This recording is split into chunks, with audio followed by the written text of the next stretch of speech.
Welcome back to another technical deep dive here in the debug zone. Today we're tackling a big question and breaking it down with insights from other users. Hopefully this clears up some misconceptions and helps you get the answer you need. So buckle up, stay a little curious, and let's jump right in.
And that's a wrap.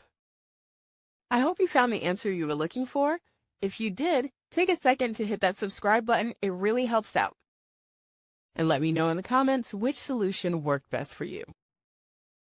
See you next time in the debug zone.